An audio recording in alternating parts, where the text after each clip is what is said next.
turabasuje turabifuriza kugira intangiriro nziza z'icyumweru mvuga ngo ni icyumweru cya nyuma cy'uku kwezi kwa kane kikaba ndetse n'icyumweru dutangiramo ukwezi kwa gatanu. Clement, yego witeguye ukwezi kwa gatanu? Ni bisanzwe se ubona muri iyi si ubona hari igishya gisigaye kuzara. Tariki ya mbere n'umunsi mpuzamahanga w'abakozi. Bahita abakozi bahita umurimo. W'umurimo. Ubona se umurimo kugeraniwe nabo bakoze uvuga ko bageraniwe uwo munsi keretse babonye inkuru nziza we nukumva ko mu byo babonaga hari ikiyongereyeho cyangwa se kumva ko itegeko ry'umushahara fatizo ryasohotse wenda hari uko umuntu yamwenyuramo aho ubundi urebye uko ubuzima bugenda burushaho guhenda uyu munsi. Alex biragoye kubwira uwo muntu ngo umunsi mpuzamahanga w'umurimo ngo abakozi kandi akora ugasanga nyine ibyo yinjiza n'ibyo ashyira hasohoro ugasanga harimo ikinyuranyo gikomeye cyane. Ikinyuranyo gikomeye ya. Yego. Twari dukomeje kuri utwo tuntu ariko tugarutse nyine mu biganiro byacu nk'ibisanzwe hano kuri Primo Media Rwanda. Tugiye kuganira ku makuru ari kuvugwa muri Repubulika ya Demokarasi ya Kongo. Ari ingingo eshatu tugiye kuganiraho. Ingingo ya mbere ni umutwe mushya wavutse muri Repubulika ya Demokarasi ya Kongo ariko washyizweho n'ubutegetsi bw'Kinshasa wo kurinda amabuye y'agaciro muri Repubulika ya Demokarasi, ibirombe by'amabuye y'agaciro muri Repubulika ya Demokarasi ya Kongo. Ingingo ya kabiri tuza kuvugaho ni uruzinduko rw'umuyobozi wa MONUSCO yagiriye muri Igoma mu cyumweru gishize, aho icyo dushaka kuganiraho ni uburyo AFC M23 yamusabye ko ateresha kashe muri pasiporo ye, kashe ya M23. Bisobanuye iki? Ibyo turaza kubivuga muri iki kiganiro. Ingingo rero tuza gusorezaho ni ingingo y'ibiganiro byakuwe muri Qatar ariko ni bya Qatar n'ubundi byimuriwe mu Busuwisi, aho navuga ngo nta musaruro biri gutanga. Yego. Nta musaruro biri gutanga. Turareba impamvu bitari gutanga umusaruro n'impamvu nyine byakagombye kuba bitanga umusaruro. Nari maze kubivuga ndi kumwe na Clement nk'ibisanzwe kandi nanjye murazi na Alex. Clement, reka dutangirire kuri uyu mutwe washinzwe na leta ya Kinshasa. Sinzi niba iyi nkuru wayibonye, ni inkuru yanditswe kuri BBC. Nayibonye n'ibinyamakuru byo muri Kongo byanditse. Ngo urwego rw'ubucukuzi bw'amabuye y'agaciro muri Repubulika ya Demokarasi ya Kongo rwatangije umutwe witwara gisirikare witwa WP wo kurinda ibirombe, kubahiriza amategeko abigenga no gukurikirana neza amabuye y'agaciro abivamo. Ukomeje muri iyi nkuru bakwereka ko ni umutwe washinzwe cyangwa wazanywe ku gitekerezo cya Perezida Felix Antoine Tshisekedi, ariko bakakwereka ko watewe inkunga na Leta Zunze Ubumwe za Amerika ndetse na Emirates Zunze Ubumwe z'Abarabu, ubwo ni United Arab Emirates, ndetse ushyirwamo miliyoni 100 z'amadolari y'Amerika. Iki ni igitekerezo koko cya Tshisekedi. Ikibazo cyagiye. Oya, uramutse urebye nyine watewe inkunga nyine. Yaba ari igitekerezo cya Tshisekedi cyagombye kuba ari igitekerezo nyine cy'imbere mu gihugu kivuga kiti uyu mutwe twawushyizeho kuko nubundi amabuye y'agaciro muri Kongo yarasanzwe arindwa n'abasirikare n'ubundi b'igihugu. Noneho nyuma bagira naho barenga abasirikare b'igihugu hageraho n'umutwe wa Black wotuzi ko wahawe n'inshingano nazo zo kuza kurinda amabuye y'agaciro ibirombi.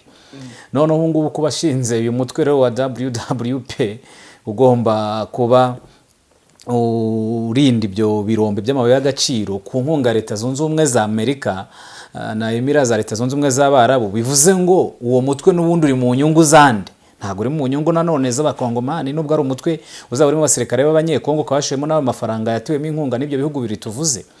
Bivuze ngo n'ubundi ni umutwe uzaba ugamije kurinda ya mabuye y'agaciro ya Leta Zunze Ubumwe za Amerika izaza gucukura. Ni ukuvuga ngo bya birombe byahawe Leta Zunze Ubumwe za Amerika bizaba bicungwa nande, umutekano wabyo uzizerwa gute? Hagomba kuba hariho urwego rero Leta Zunze Ubumwe za Amerika zifitemo ijambo kandi zizeye. Niyo mpamvu kumva ngo uwo mutwe uzaba ugizwe mu ntangiriro uratangizwa uyu munsi, nibwo urashingwa ku mugaragaro. Ugizwe mu itangira n'abasirikare bari hagati y'2500 n'ibihumbi 3. Ariko uzatangira gukora ku mugaragaro mu mpera z'uyu mwaka mu kwezi kwa 12. Noneho bikaba biteganyijwe ko mu mwaka wa 2028 uzaba ufite abarwanyi 20,000. Turabita abarwanyi ko n'undi abasirikare. Abasirikare mu rwo rwego 20,000. Noneho kibaza 20,000 by'abasirikare mu kurinda ibirombe 22. Ni ukuvuga ngo ikirombe kimwe kizajya kibarirwa hafi ibihumbi 2,000. ibihumbi 2,000 igihumbi hafi igihumbi ko n'abasirikare 2020 ni hafi igihumbi ku kirombe kimwe urumva n'abasirikare benshi ariko nanone ubihuje na y'amasezerano yabaye hagati ya Leta Zunze Ubumwe za Amerika yahawe amabuye y'agaciro na Repubulika Demokarasi ya Kongo nabonaga Kiliziya Gatolika ivuga yuko ngo amabuye y'agaciro Musenyeri Nchora avuga ati Donatien Nchora ati Repubulika Demokarasi ya Kongo yagurisha umutungo kamere Leta Zunze Ubumwe za Amerika imyaka 99 urumva iyo myaka yose 99 ati kandi n'amabuye y'agaciro bayita ingufu zisubira ingufu zisubira rero ntabwo zihoraho ariko none hibaza uwo mutungo Leta Zunze Ubumwe za Amerika utwara mu myaka 99 rero nk'ikibazo warumbajije uyu mutwe urebye washinzwe mu nyungu z'abazaza gutwara amabuye muri Repubulika Demokarasi ya Kongo ntabwo ari mu nyungu n'ubundi za Kongo nkuko Kisekedi avuga ko ari igitekerezo cye ariko igitekerezo cye cyatewe inkunga na Amerika na Emirates Zunze Ubumwe z'Abarabu cyangwa Leta Zunze Ubumwe z'Abarabu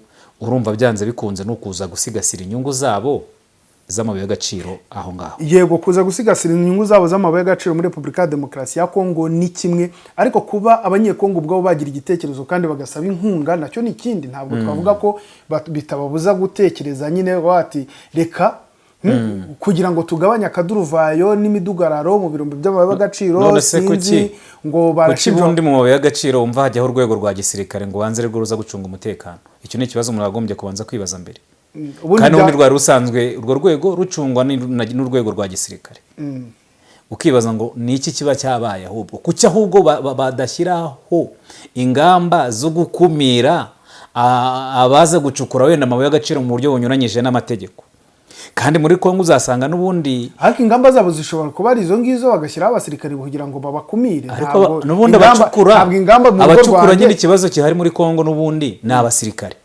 abenshi mu bacukura cyangwa bagagarikira abacukura uzasanga iriya mitwe yose yitwaje intwaro ngubu amakuru agaragaza ko ari imitwe yitwaje intwaro muri Kongo irenga 250 iyo mitwe imyinshi hafi ya yose ishingiye kuko bibona amabuye y'agaciro ikabona amafaranga nuvuga ngo umuntu apfa kuba afite amafaranga gusa noneho wumve kuntu amafaranga ashorwa n'ahantu hatari ngombwa ubu ntabwo ari hakwiye kuba hajyaho umutwe wihariye ahubwo byagombye kuba hariho imbaraga y'amafaranga n'ubundi ashorwa mu gisirikare kikagira imbaraga kuko ingengo y'imari ya Kongo 30% ajya mu rwego rw'igisirikare ariko kugeza uyu munsi nanone umusaruro ntabwo ari wagaragara bivuze ngo rero ahubwo igisirikare cyagombye kuba gishyirwamo imbaraga kikubakwa bikomeye ku buryo cyarinda umutekano w'abaturage n'ibyabo kuko n'ubundi niba warafashe 30% ukayishyira mu rwego rwa gisirikare ubwo umusaruro ni watanzwe kuko uri kongera gushiraho urundi rwego rwihariye kugira ngo rugufashe gushyira mu bikorwa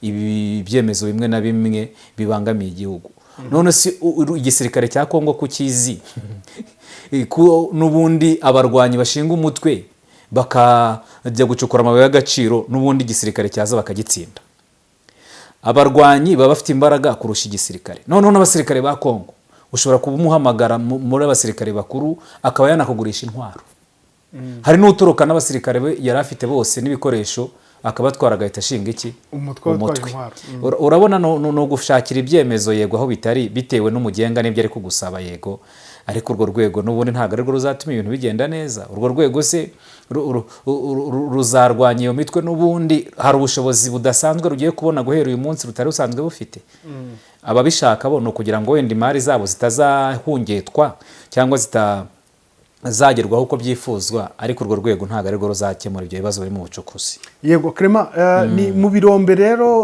uwo mutwe uje kurinda cyangwa uje kugenzura harimo n'ibibarirwa mu gice kigenzurwa na FC M23 cyane bo ndetse n'iki kirombe cya Rubaya kitavugwaho rumwe kiri gutuma nyine ngo n'imirwano ikomeza kuba imirwano hariya mu kariya gace giherereyemo uyu mutwe uzitwara ute kuri M23 izitwara ute kuri uyu mutwe mu gihe itari mu bashinze uyu mutwe kuri iri segonda nibura abantu 16,000 bari mu kirere mu ndege bava ahantu hamwe bajya ahandi kuzenguruka isi bisigaye byoroshye ku buryo uko turi miliyaho 8 dusa naho turi abaturanyi kubera uburyo gukora ingendo bisigaye bikorwa ikibazo nuko gutegura urugendo bigora gukora reservation ya tike y'indege gushaka visa ubwishingizi bw'urugendo amahirwe twagize nuko hari abantu bazobereye muri ibi bintu kandi biyemeje kudufasha abantu nka Ireme Travel Agency Limited kompanyi nyarwanda iri mu za mbere muri serivisi zo gutegura ingendo,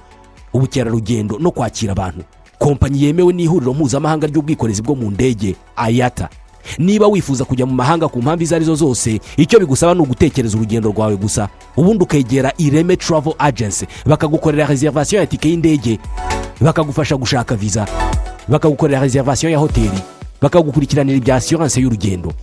Iyo uturutse mu mahanga cyangwa se ujyayo, bagufata ku kibuga cy'indege ku giciro cya 50% cy'icy'abandi babikorera.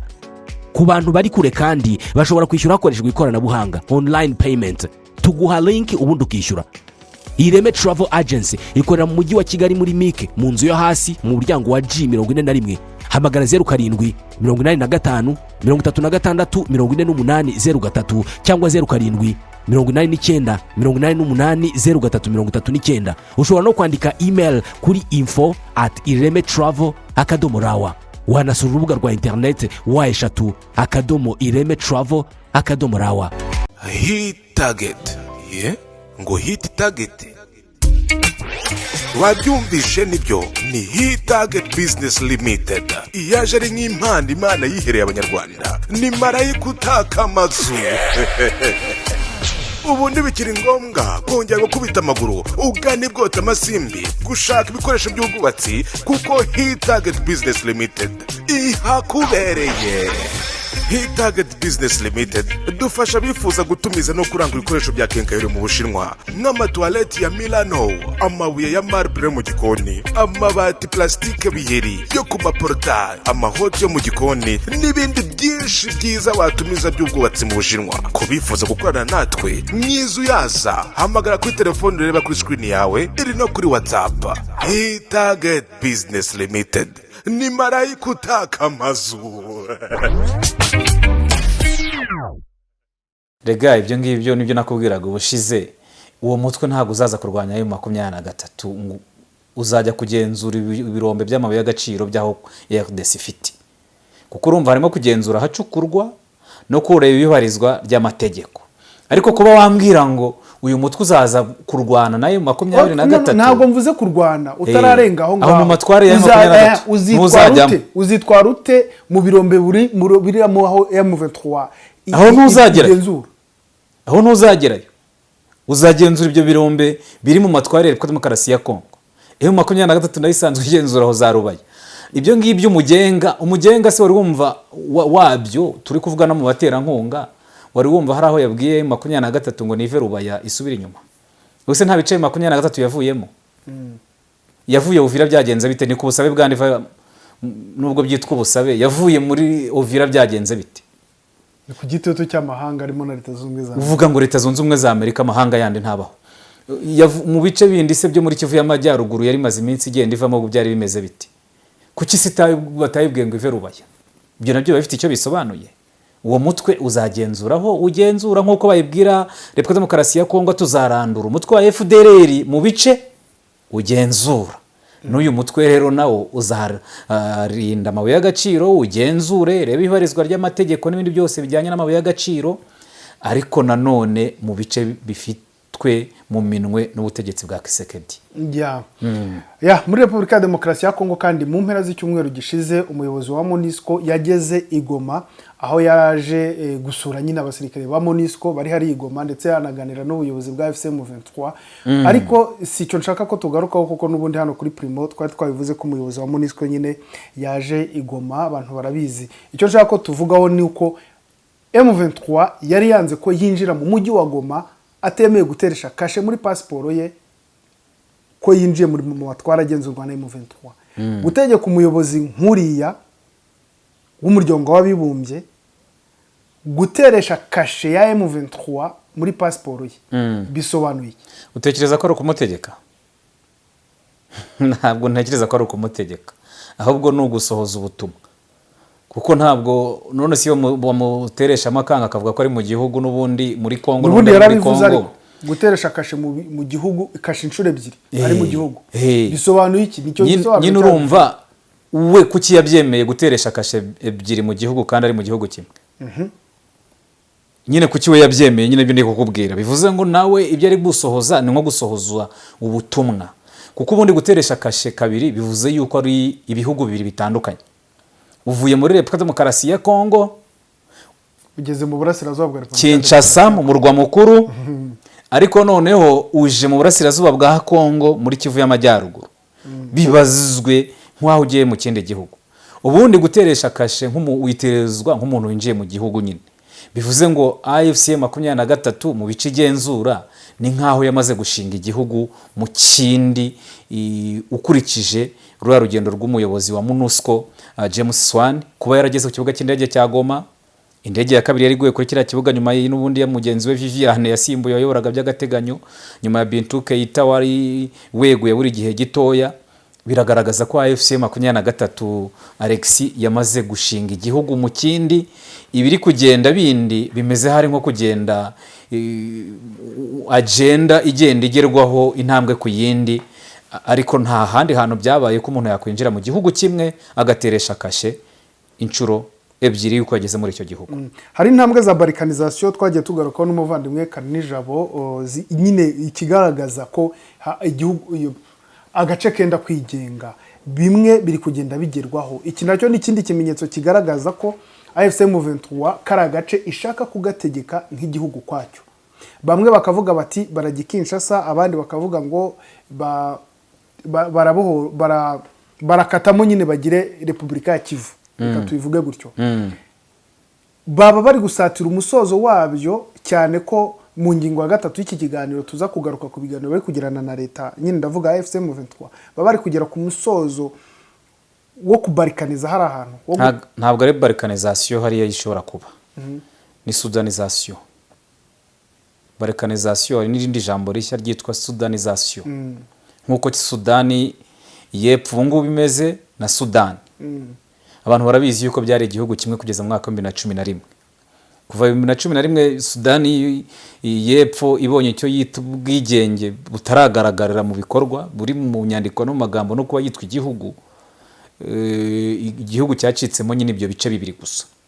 Ni igice cya Sudani y'Epfo kiyomoye kuri Sudani ya ruguru gihita gihabwa icyo bita ubwene gihugu nabwo, kandi ntabwo ari byo byari bikenewe. Urebye niba ari byo byari bikenewe uba amahoro, niba ariyo bari bakeneye ubara yabonye, niba ariyo bari bakeneye urabibona nabyo muri Sudani y'Epfo.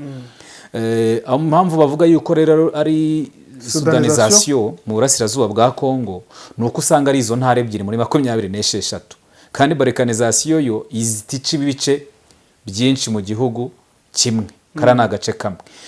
Nkuko warabivuze ngo barimo kugenda bagera ku musozo dushingiye kuri biriya James Swan yakoze yatereshemo kashe kandi nawe ntiyabyanga, kandi yabyanga ntekereza ko n'ubundi AFC 23 bitari kubuza urugendo gukomeza. Urumva none se ubungubu ko yanze aho MONUSCO igeze kwitajya yemera ko abanyamakuru bayibaza. Ibaza nawe uri umuyobozi uraje uravuze gusa nk'umwarimu n'abarabazwa nka padiri cyangwa pasiteri mu rusengero. Ibiri kuba n'ubundi urabona ko biganisha ku musozo wenda kuba icyo gice n'ubundi cyakomeza kugenzurwa na AFC 23. Umwaka kimaranye uturimo kwa kane kuva mu kwa mbere 2025, umwaka n'amezi 3 ngira ngo byuzuye uyu munsi kuko hari kuri 27 z'ukwa mbere 2025 nibwo umujyi wa Goma wabohowe nkuko AFC 23 bivuga, ariko icyo gihe yari 23 gusa. Ibaze nawe AFC ibaza nayo icyo gihe gishize ni nabwo bwa mbere maranye igihe kinini hari hagenzura neza. Warukomoje nanone ibyo kuvuga ngo bamwe bavuga ko bazagikinshasa, abandi bakavuga ko bazagenzura ibice bafite, ariko uzareba ibyo kujya Kinshasa urebe ngo byaje bundi ryari. Byo kuza Kinshasa byaje ari uko imaze kwitwa AFC 23, by'umwihariko bikajya bivugwa cyane n'umuhuza bikorwa AFC 23 Colonel Nanga. Ariko nk'umugaba mukuru w'igisirikare cya AFC 23 General Sultan Makenga we n'amakuru avuga ko we ubundi kubaye mu 23 yagenzura ibyo bice ifite ubwabyo byaba bihagije. Ariko nanone abajya guhuza n'ibyo ngibyo muri rusange bakareba n'ubundi ibyo bice igenzura ahanini ni bya bice n'ubundi birimo abantu bavuga ururimi rw'ikinyarwanda. Kuba yagikinshasa ubwo byaba ari ibindi, ariko nge simbona n'ubundi gahunda yo kugikinshasa irimo. Gahunda n'ubona ko bashimye ubushyitsi kuko bafite n'ubushobozi y'abantu bashaka kugikinshasa, ntabwo muri iki gihe cy'umwaka n'amezi 3 baba barakomeje kwicara hari. Nose ubwo babuze ubushobozi bwo kujya kisangana. bahuza ubushobozi se bwo gukomeza za Baraka muri Kivu y'Amajyepfo nk'uko bari bageze Uvira, ntabwo bari gukomeza bakajya Karemi muri Tanganyika. Ibyo byose babifitiye ubushobozi, ariko nanone ubona yuko umugambi koko wo kwigenga, kandi Kisekedi nawe afitemo inyungu kuko nawe pressure bigabanyutse kuri we, ariko ntabwo irabigabanyutse imbere mu gihugu ku baturage muri rusange, uretse ko abaturage n'ubundi ijwi ryabo akenshi usanga ntaho riba ribugere. Urebye rero nk'uko wari ubivuze muri rusange, ubona ko ari nko gusohoza ibyanditswe nk'uko nyakwigendera Papa Francisco yigize kuvuga Repubulika ya Kivu. Kuba ubundi urebye iriya Repubulika ya Kivu yabifatahe, cyangwa se ufashe iyo sudanizasiyo yabifatahe? Yabifata izo ntara ebyiri, Kivu y'Amajyepfo na Kivu y'Amajyaruguru. Uretse yuko nabonye hari n'andi makuru avuga yuko kugira ngo izabe ifite amahoro uko izongeraho na Kisangani. Kubera ko Kisangani nayibona nk'ibibangamiye, ariko igice kinini ryaba ari izo ntara ebyiri za Kivu y'Amajyepfo na Kivu y'Amajyaruguru. Kandi abantu batumva ngo iyo tuvuze intara nko mu Rwanda cyangwa wenda nko mu Burundi, ushobora kumva wenda uri kubigereranya n'iby'iwanyu aho uri. Iyo Kivu y'Amajyaruguru yonyine uruta u Rwanda gusa se inshuro imwe. Urumva izo ntara zo muri Kongo ni intara nini cyane, kuko usanga nk'intara wenda nk'urugero nk'intara ya Gatanga ikubye u Rwanda inshuro 5. Gatanga yonyine ikubye u Rwanda inshuro 5, ifite ubuso bwa kilometero kare buri 130. Urumva izo ntara nazo ebyiri ziruta u Rwanda. Urumva ni igice kinini kandi nacyo gifite icyo kivuze, gifite n'ubukungu, gikungaye ku mabuye y'agaciro. Kandi Repubulika Demokarasi ya Kongo Imana yihaye ibintu byose, nubwo byayibereye ibyago, umutungo wayo wayibereye akaga, ishyano. Kubera ko uzasanga muri Repubulika Demokarasi ya Kongo ibintu byose ubundi ukoraho bikaba umugisha. Kuko muri Repubulika Demokarasi ya Kongo ntabwo ari ibintu byacu bigusaba kujya guhinga, ukajya kurima, ukazagaruka gutabira, gutera, gusekera, kugira gutera ifumbire, hodo no kugira gutyo uhita utera gusa, kandi imyaka ikazera pe. Ibiki byose ubona agaciro byo muri Kongo biba bifite, ariko nabyo byayibereye akaga. Ubona ko 23 rero Kisekedi nawe kubera yuko ubona ko ubungubu mu bimuraje ishinga cyane, nubwo nyuzamo hakaba udutero shuma turabigarukaho n'iki, ariko imuraje ishinga ubungubu no kureba kuntu yakwigomera ku butegetsi. Ari mu bijyanye no guhindura itegeko nshinga, ibindi kandi bikazabigerwaho nyuma. Ariko nanone ibyo ngibyo nabyo bishobora kuba byabiri mu bwumvikane, kuko kugira ngo buri ruhande rugira ibyo rwemererwa n'urundi rugira ibyo rwemererwa. Imontre mu Busuwisi, ibiganiro byahuzaga AFC M23 ndetse na Repubulika ya Demokarasi ya Kongo ngo byapfuye, ikibazo kirushaho gukomera. Urumva byapfubye, ubona ko byapfubye nyine. Ni ikiciro cya nyuma cy'ibiganiro hagati ya guverinoma ya Kinshasa ndetse n'umutwe wa AFC M23 cyarangiye nta musaruro ugaragara kigezeho, bigaragaza ko inzira y'amahoro iri mu bibazo bikomeye. Ibi biganiro byaje n'ubundi hari umwuka mubi muri Repubulika ya Demokarasi ya Kongo, aho ingabo za Kongo zakomezaga kugaba ibitero bya drone muri Minembwe. Nicyo ubundi twari kwitega muri ibi biganiro kemo? Ibi biganiro nicyo njya mbivugaho Alexis. Ibiganiro byatangiriye Nairobi muri Kenya, biza muri Afurika y'Uburasirazuba, nabwo yagiye iterana kenshi yiga kuri bino biganiro. Muri SADC naho babiganiriye, kuko Repubulika Demokarasi ya Kongo ni igihugu kinyamuryango muri iyo miryango yombi. Bijya muri Afurika yunze ubumwe, buhita bigira Rwanda muri Angola, biva i Rwanda muri Angola bigidaho muri Qatar, bividaho muri Qatar bigi Washington muri Leta Zunze Ubumwe za Amerika, bivuye Washington muri Leta Zunze Ubumwe za Amerika bigeze Montreal mu Busuwisi. Urebye bimaze kuzenguruka imigabane ingahe: Afrika, Aziya, Uburayi na Amerika. Imigabane 4. Imigabane igize isi ni ingahe? Urumva imigabane isigaye hano igize isi kugira ngo iki kibazo kigiye kuganirwa ho, urumva ari he? Icy'ingenzi ntabwo buri ari aho ibiganiro birebera. Uhereye aho ibiganiro byahereye i Nairobi muri Kenya, ugasoreza wenda aho biri ubungubu i Montreal mu Busuwisi, ni iki gishya ubona kitaganiriweho ubwo Perezida Uhuru Kenyatta yakiyoboye Kenya, ari naho ibyo biganiro byaberaga? Hari igishya wigize ubonamo muri ibyo biganiro? Ahubwo uzanga izo ngingo zose ari gusubiramo, ari gusubiramo, ukibaza ahubwo ngo kuki bidashyirwa mu bikorwa. urebye no mu bintu byagombye kuba biganirwaho cyangwa se byaganiriweho muri rusange bifitiye n'umuturage akamaro, ubona ko no ku meza y'ibiganiro ntabwo byaganiriweho. Urugero tuvuge mu biganiro biheruka hagombaga kuba ku meza y'ibiganiro haganirwa ibijyanye no gufungura amabanki y'abaturage bo muri biriya bice bigenzurwa na FCM 23 yafunzwe. Ibaza amaze umwaka konti zabo zirafunze, bafite amafaranga badafiteho uburenganzira, amafaranga bakoreye abene gihugu badafite aho bahuriye n'ibiri kuba by'iyo mirwano n'ibyo bibazo by'umutekano muke. Ariko umutwe witwaje intwaro uraje urarwanye, ugizwe n'abanyekongo, ufashe ibicura bigenzuye, umuturage umuhaniye ko uwo mutwe wafashe ibicura bigenzura, umufungiye konti. Nuvuga ngo uri kumwicisha inzara, naticwa n'iyo mirwano n'ubundi azicwa n'inzara. Icyo ngicyo ntabwo cyari kiri ku meza y'ibiganiro cyari kiriho, ariko FCM 23 iza gutungurwa nuko intumwa za Kinshasa zanze ko iyo ngingo iganirwa, kimwe n'ingingo yo gufungura ikibuga cy'indege. Ubu ngubu noneho harimo no kwitana ba mwana ngo ninde ugomba gufungura ikibuga cy'indege.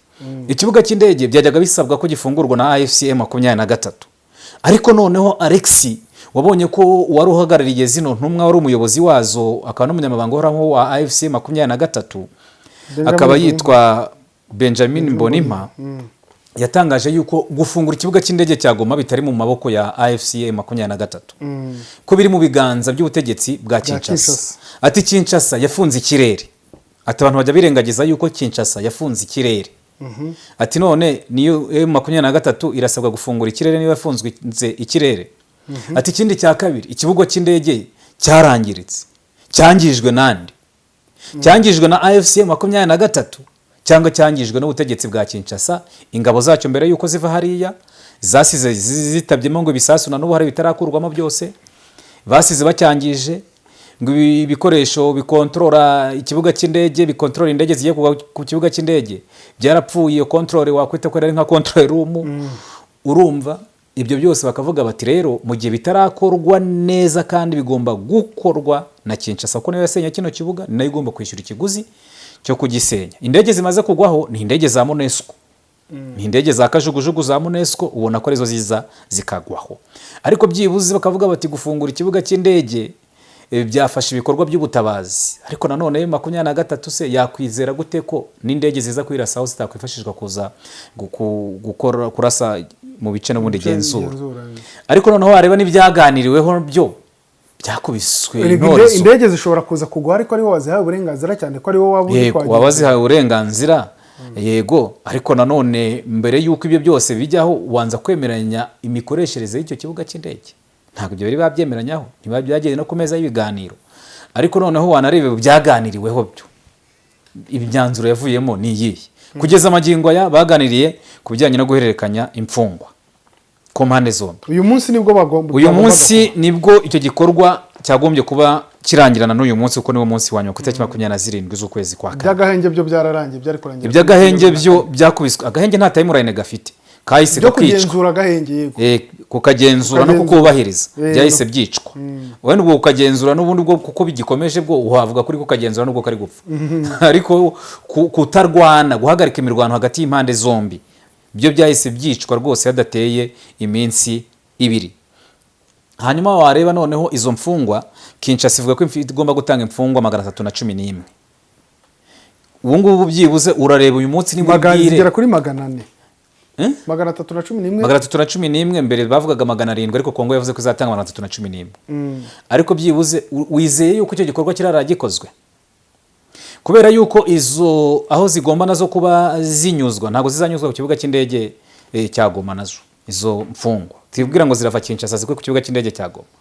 Amakuru avuga ko zigomba kunyuzwa muri Uganda, Entebbe muri Uganda, zivuye Kinshasa Entebbe muri Uganda, zigafata imodoka zikaza zikinjira ku mupaka wa Bunagana uhuza Repubulika Demokarasi ya Kongo mu burasirazuba bw'icyo gihugu na Uganda, zikabona kuza mu bice bigenzurwa na M23, naho Bunagana hari matwara ya M23 naho yinjiriye 2021 itangiza imirwano. Hanyuma izo ngizo M23 igomba kurekura, zimwe yanze FARDC yanze, zo zigomba kugenda n'indege, nako zigomba kugenda n'imodoka nazo zikajya gutegera indege mu burasirazuba bwa Kongo n'ubundi mu bice bya Ituri. Akaba ariho baba bafatira indege bagakomeza i Kinshasa. Ariko nanone ibyo ngibyo nabyo ni ukubibara ubibonye, kubera yuko niba Gahenge karakubiswe ishoti nyuma y'iminsi 2 gusa, kugeza na n'uyu munsi ibitero biracyagabwa mu Minembwe, cyane cyane bya drone muri Kivu y'Amajyaruguru biracyagabwa, kandi impande zombi zemeranyije ko zigomba kuba zubahiriza Agahenge. Ariko z'ubundi Agahenge murahanganye nge na Alex turarwana, noneho turajya tunigenzura ko twarwanye, ubundi ibintu binapfira aho ngaho rega mu myanzuro y'inama. Alex bibaze kuntu Clement na Alex ari bo baba bari kurwana, noneho bakajya barwana bakanigenzura ko batari burwana. Tugomba mita avuga ati turarushye reka tube turetse. Bumva ibyo ari ibiki, tumaze kuruhuka reka tugaruke. Noneho warangiza hakaza MONUSCO ngo niyo igomba nanone gufasha mu kugenzura ko Agahenge kubahirizwa. None kuba ko katubahirijwe, kuva ikatubahirizwa ku minsi ishize ari myinshi ugereranyije, hari itangazo rya MONUSCO ryari ryasohoka rigaragaza yuko iby'impande zombi zemeranyije mu biganiro bya Montre biheruka byarangiye ku ya 10 na kangahe, ku 20 na kangahe, kwa Gahenge kapfuye iminsi myinshi ko nta tangazo ryari ryasohoka ryihanangiriza impande zombi ko ziri kwica ibyo zemeranyijeho. Byo ntabyo bigaragaza nabwo icyuho. Twabonye MONUSCO James Swane yaraje yego nibyo bagirana ibiganiro, baramwakira ku kibuga cy'indege yakirwa na meya w'umujyi wa Goma, aza kugirana ibiganiro na guverineri n'abandi bayobozi batandukanye, asura abagomba gutaha bo mu mutwe wa FDLR bari mu bambiro, bivugwa ko ngo abo ngabo ngo ni ku busabe kugira ngo emere gutana ku busabe bwa FARDC ya mpuruza yagize gutanga n'itangazo. None ukibaza FARDC operation yabaye ryari yo gufata abo bantu ikabavana mu bice genzura ikabohereza muri ibyo bice bya M23, akaba ari bo bari ku buryo none ubwo ngubwo bagomba kongera gusubizwa mu buzima busanzwe. Yenda kuba basubizwa mu buzima busanzwe ni byiza, yego nibyo, ariko nanone ibyo ngibyo ni bya bindi urebye gutyo ubona ko FARDC yo ibiri kwerekana ko hari agatambwe kamwe genda itera ko kubahiriza ya masezerano wenda ya Washington cyane. Ariko turebye ibiri kubera ku murongo w'urugamba, Alex ntuzajya ureba ibintu by'amasezerano cyane muri ibi ngibi by'umutekano muke n'intambara ngo birebere mu mpapuro. Jya ureba ku kibuga ku murongo w'urugamba bimeze bite. Niho hagaragarira amahoro n'umutekano, niho hagaragarira imyanzuro ya nyayo y'amasezerano, bigaragarira ku murongo w'urugamba. Kugeza uyu munsi ibyo biganiro byose urabona nta na kimwe cyari cyagerwaho wavuga mu byasinyweho cyangwa mu byemeranyijeho muri ibyo biganiro by'Montre mu Busuwisi. Ya Clement, nibyo turi kugenda tugana ku musozo, sinzi niba hari ikindi waba ufite warenza kuri ibi ngibi tuvuze.